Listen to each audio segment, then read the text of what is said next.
حضرت موسیٰ کی جانب سے سمندر کو تقسیم کر کے فرعون کی فوج کو تباہ کرنے کا واقعہ سائنسدانوں کو سمندر کی تہہ میں ایسا ثبوت مل گیا کہ غیر مسلم بھی یقین کرنے پر مجبور ہو گئی۔ ایسا کیا ہے یہ جان کر آپ بھی حیران ہو جائیں گے اور بے اختیار سبحان اللہ کہنے پر مجبور ہو جائیں گے۔ میرے دوستو، حضرت موسیٰ علیہ السلام نے اپنے احساس سے سمندر کے پانی کو 2 حصوں میں کاٹ دیا اور ان کی قوم سمندر کے بیچ بننے والے اسی راستے پر چلتی ہوئی آگے نکل گئی، جبکہ ان کا تعاقب کرنے والی فرعون کی فوج نے جب اسی راستے کو استعمال کرنے کی کوشش کی تو دونوں جانب سے سمندر کا پانی مل گیا اور ظالم فوج سمندر میں غرق ہو گئی، اور یوں موسیٰ علیہ السلام نے اس معجزے کی بدولت ان کی قوم نے فرعون کے ظلم و ستم سے نجات پائی۔ یہ واقعہ مذہبی کتب کے علاوہ تاریخی کتابوں میں بھی ملتا ہے، مگر سائنسدان تاحال اسے ایک افسانہ ہی سمجھتے رہے۔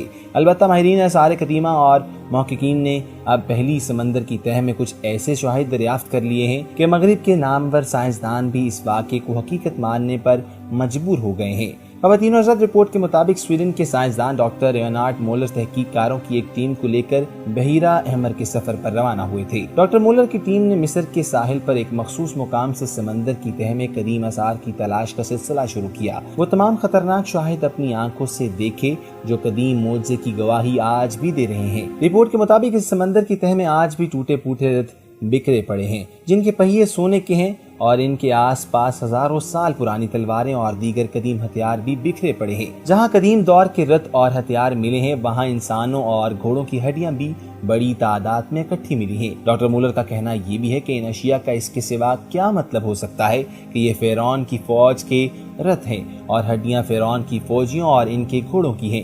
انہوں نے اس موضوع پر ایک کتاب بھی لکھی ہے جس کا نام دی ایکسوڈس کیس ہے۔ ڈاکٹر مولر کی تحقیق اس سے پہلے کی گئی مشہور ماہر آثار قدیمہ ڈاکٹر ران وائٹ کی تحقیق پر بھی محض تصدیق ثابت کرتی ہے۔ ڈاکٹر ران وائٹ کا کہنا یہ بھی تھا کہ انہوں نے فرعونی فوج کے رتھونوں اور اسلحے کی سمندر کی تہہ میں بڑی باقیات کو خود دیکھا ہے اور اس کی تصویر شواہد بھی اکٹھے کی ہیں۔ میرے دوستو، ایک اور تحقیق انجینئر کارل ڈیوس نے کی ہے جو کہ پبلک لائبریری آف سائنس کے جریدے میں شائع بھی کی گئی ہے۔ اس تحقیق میں انجینئر کارل ڈیوس کا کہنا تھا کہ سمندر میں راستہ بن جانے کا واقعہ بالکل حقیقت ہو سکتا ہے، کیونکہ وینسنٹ ڈان نامی ماحولیاتی کیفیت اس طرح کے حیرت انگیز واقعات کو جنم دے سکتی ہے۔ انہوں نے اپنی تحقیق میں بتایا کہ مخصوص موسمی حالات میں 60 میل فی گھنٹہ سے زائد رفتار سے چلنے والی ہوائیں ایک جگہ رکے ہوئے پانی پر دباؤ ڈالتی ہیں تو یہ لہروں کی صورت میں اطراف کی جانب چلا جاتا ہے، جس کے باعث عین ممکن ہے کہ پانی بڑی لہروں کی صورت میں اپنی جگہ سے ہٹ جائے اور درمیان میں بہت کم پانی یا خشکی کا راستہ پیدا ہو جائے۔ البتہ ان کا خیال یہ بھی ہے کہ سمندر میں خشکی کا راستہ بننے کا تاریخی واقعہ بحیرہ احمر کی بجائے اس کے قریب واقع تاریخی شہر تانیس کی ایک جھیل میں پیش آیا، جس میں تقریباً 4 کلومیٹر پر مشتمل خشک راستہ پیدا ہو گیا تھا۔ انجینئر کارل ڈیوس نے اپنے نظریے کے متعلق متعدد شواہد پیش کیے ہیں۔ ان حیرت انگیز شواہد کا جائزہ دنیا میں درجنوں سائنسدان لے رہے ہیں، جن کا کہنا یہ تھا کہ بات عین ممکن دکھائی دیتی ہے کہ سمندر میں خشک راستہ بن جانے کا واقعہ جو کہ مذہبی کتب میں بیان ہوا ہے حقیقت میں پیش آیا تھا۔ خواتین و حضرات، اس کے علاوہ بھی آپ کے ساتھ اور بھی موضوع شیئر کریں گے، لیکن اس کی تفصیلات میں جانے سے قبل آپ سے ایک التماس کرنا چاہتے ہیں کہ اگر ابھی تک آپ نے ہمارا چینل سبسکرائب نہیں کیا تو اس کو سبسکرائب کر لیجئے، ساتھ ہی بیل آئیکن کو کلک کیجئے تاکہ آنے والی جو وقتاً فوقتاً ویڈیوز ہیں جو آپ کے لیے ہم انفارمیٹیو چیزیں لے کے آتے ہیں، ویڈیوز لے کے آتے ہیں، وہ آپ تک بلا تعطل لے کے آتے رہیں اور آپ ان سے مستفید ہوتے رہیں۔ حضرت موسیٰ علیہ السلام حضرت یعقوب کی اولاد میں سے ہیں۔ حضرت موسیٰ علیہ السلام کے والد کا نام عمران تھا۔ حضرت موسیٰ علیہ السلام کی پیدائش سے قبل ظالم و جبر بادشاہ فرعون نے حکم دے رکھا تھا کہ میری سلطنت میں جو بھی بچہ پیدا ہو اسے قتل کر دیا جائے، کیونکہ کسی نجومی نے فرعون کو پیش گوئی کر رکھی تھی کہ ایسا بچہ پیدا ہونے والا ہے جو بڑا ہو کر تیری سلطنت اور حکومت ختم کر دے گا۔ چنانچہ جو بچہ پیدا ہوتا فرعون کے جلاد سپاہی اسے موت کے گھاٹ اتار دیتے۔ اس نے تقریباً 30,000 بچے قتل کر دیے تھے۔ جب حضرت موسیٰ علیہ السلام کی پیدائش ہوئی تو آپ کے والدین سخت پریشان ہوئے کہ بچے کو کیسے محفوظ رکھا جائے۔ 3 مہینے تک بچے کی پیدائش سے متعلق کسی کو بھی خبر نہ ہونے دی۔ آپ کی والدہ ماجدہ بہت پریشان ہوتی اور روتی رہتی۔ آخر اللہ تعالیٰ نے آپ کی والدہ کے دل میں ایک عجیب ترتیب ڈالی کہ تم ایک صندوق تیار کرو جو مضبوط اور پانی سے محفوظ ہو، اس میں معصوم بچے حضرت موسیٰ علیہ السلام کو رکھ کر دریا میں چھوڑ دو، بے فکر رہو، دیکھو میں کیا کرنے والا ہوں، عنقریب حضرت موسیٰ علیہ السلام کو آپ کی طرف لوٹا دوں گا۔ چنانچہ والدہ نے حضرت موسیٰ علیہ السلام کو صندوق میں لٹا کر دریا میں چھوڑ دیا اور اپنی بڑی صاحبزادی سے کہا کہ تم بھی دریا کے کنارے چلتی رہو اور دیکھو کہ یہ صندوق کہاں جاتا ہے۔ آپ علیہ السلام کی ہمشیرہ دریا کے کنارے چل رہی تھی کہ صندوق بہتا ہوا اس نہر میں چلا گیا جو فرعون کے باغ تک جاتی تھی۔ فرعون اس وقت اپنی اہلیہ حضرت بی بی آسیہ اور دیگر افراد کے ہمراہ باغ کی سیر کر رہا تھا۔ نہر میں صندوق دیکھ کر لوگ اسے فرعون کے پاس لے آئے۔ حضرت موسیٰ علیہ السلام کی بہن نے یہ تمام حال والدہ کو جا کر بتایا۔ والدہ غم سے نڈھال ہو کر اللہ کے حضور سجدہ ریز ہو گئی۔ ادھر جب فرعون نے صندوق کھول کر دیکھا کہ ایک نوزیدہ معصوم بچہ لیٹا ہوا ہے، اس نے حامان سے کہا کہ یہ وہی لڑکا تو نہیں جس کے بارے میں نجومیوں نے مجھے خبردار کیا تھا؟ اسے فوراً مار ڈالو۔ لیکن فرعون کی اہلیہ نے کہا کہ اس خوبصورت بچے کو قتل کرنے نہیں دوں گی۔ فرعون نے حضرت بی بی آسیہ کی بات مان لی اور بی بی آسیہ نے حضرت موسیٰ علیہ السلام کو اپنا بیٹا بنا لیا۔ دائیوں کو حکم کر دیا کہ اسے دودھ پلاؤ، لیکن آپ کسی کا دودھ نہ پیتے۔ حضرت موسیٰ علیہ السلام کی بہن جو بار بار انجان بن کر فرعون کے دربار میں آتی تھی، اپنی والدہ کو بلا لائی۔ والدہ نے جیسے ہی موسیٰ کو لیا تو انہوں نے اپنی والدہ کا دودھ پینا شروع کر دیا۔ اللہ تعالیٰ نے اسی طرح حضرت موسیٰ کی والدہ سے کیا وعدہ پورا کر دیا۔ جب آپ 3 برس کے ہوئے تو ایک دن حضرت آسیہ نے آپ کو فرعون کی گود میں بٹھایا تو حضرت موسیٰ نے اس کی داڑھی پکڑ لی اور اس قدر زور سے کھینچی کہ چند بال بھی ہاتھوں میں آ گئے۔